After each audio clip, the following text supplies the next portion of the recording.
कुछ लोग रद्द रद्द चिल्ला रहे थे और रद्द का समय जो है अब आ चुका है। 10 तारीख को केस जो है एक लगने वाला है, जो है केस सदानंद जी का। इस केस की सुनवाई कब होने वाली है? 10 तारीख को। इस पर विस्तार से करेंगे बात कि क्या होगा उस सुनवाई में, क्या किस तरह से रखा जाएगा वहां पे बातों को। इस सारी चीज़ों को आज इस वीडियो के माध्यम से आपके सामने रखेंगे। तो आदाब, प्रणाम, सत श्री अकाल, नमस्कार। मेरा नाम है आलोक और अब आप देख रहे हैं मेरे चैनल को जिसका नाम है आपकी बात आलोक के साथ। तो हम बात कर रहे थे 661 का जो है लगने वाला है सदानंद जी का ये केस है और किस तरह से इसमें बातों को रखा जाएगा कोर्ट में। क्योंकि माहौल पहले जो है बहुत बना कि केस तो नहीं होगा TRE-1 पे किसी से। उसके बाद ये ज्वाइंट कैंडिडेट जो थे वो कहते थे कि केस नहीं हो सकता है TRE-1 पर। उसके बाद केस किया लोगों ने। उसके बाद उनका कहना है कि केस नंबर नहीं मिलेगा। फिर केस नंबर आया, उनके सामने दिया गया। फिर बोले कि इसमें कुछ नहीं होगा, सुनवाई उनवाई नहीं होगा, ख़त्म हो जाएगा। तो फिर सुप्रीम कोर्ट गया ये केस, वहाँ से सुनवाई होके हाई कोर्ट आया। फिर यहाँ कहा कि सरकार लगने नहीं देगा।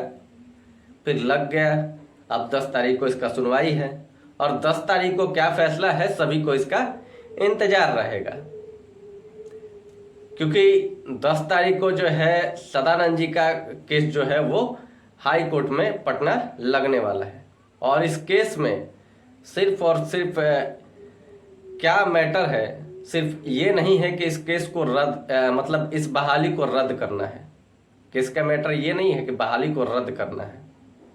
केस का जो मैटर है थोड़ा सा उलझा हुआ है और इस उलझन में थोड़ा सा आप जब सुलझा के देखिएगा तो इसका आज से यही होगा कि ये रद्द हो जाएगा स्वतः। केस को थोड़ा सा घुमा के किया गया है ये, क्योंकि ये एक केस जो है रोस्टर तरह का है। इसमें छठे चरण की जो सीटें थी, जो सदानंद जी को कोर्ट के द्वारा, हाई कोर्ट के द्वारा उनको स्टे दिया गया था और इनकी सीटें बहाली करने के लिए कोर्ट से दी गई थी। और कोर्ट ने जब इनको ऑर्डर दे दिया उसके बाद सरकार बदली और सरकार ने जो है BPSC ला दिया। और BPSC आने के बाद सदानंद जी का जो सीट जो था, जो कोर्ट दिया था, उसको उठा के BPSC को दे दिया गया।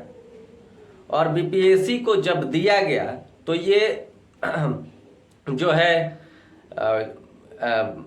मतलब उनका बहाली नहीं हो पाया कहिए तो, क्योंकि उनका जो सीट था वो तो ट्रांसफर हो गया BPSC को और BPSC इसको नहीं दे पाया सदानंद जी को। अब क्योंकि इस पे तो एग्जाम लेना है सरकार को, तो एग्जाम लेने हम लोग इधर DLED BEd केस में फंसे हुए थे और सदानंद जी जो थे वो कोर्ट कर रहे थे, क्योंकि इनका सीट फंसा हुआ था। क्योंकि सब लोग अपनी बहाली चाहते हैं कि मेरी बहाली हो, मेरी बहाली हो, सबका नौकरी हो।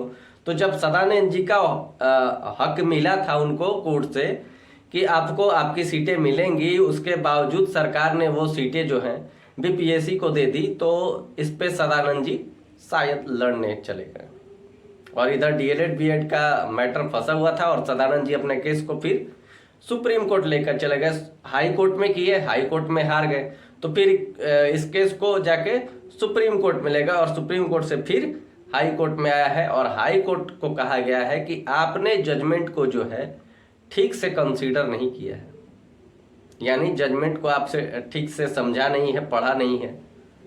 और हाई कोर्ट को इसे रिव्यू में ले जाने के लिए कहा गया। हाई कोर्ट में सदानंद जी आए, उनके पास पेटिशनर की एक अच्छी खासी मतलब तादाद है। 432 पेटिशनर हैं इस केस में जो प्रभावित हो रहे हैं इस सीट के मामले में। तो कुछ लोग कहते हैं कि अगर 432 लोग थे उनको पेटिशनर लाभ दे दिया जाए, वो सीटें कहीं से उनको निकाल के दे दिया जाए। नहीं, ये पूरा सीट चाहते हैं। जितना था इनको सीट मिला वो पूरा सीट चाहते हैं। नहीं, 432 नहीं, समझौता नहीं, जो सीटें हैं पूरा सीट दीजिए, ठीक है। अब कुछ लोग कह रहे हैं इसमें कि सरकार जो है ये नहीं करेगी कि जो है सीट को उसमें से टीआरई 3 जो लेने वाला है उसमें से निकाल के और इसमें दे दे। नहीं, सरकार ये नहीं कर रही है, करेगी भी नहीं, क्योंकि ये कानूनन रूप से गलत होगा।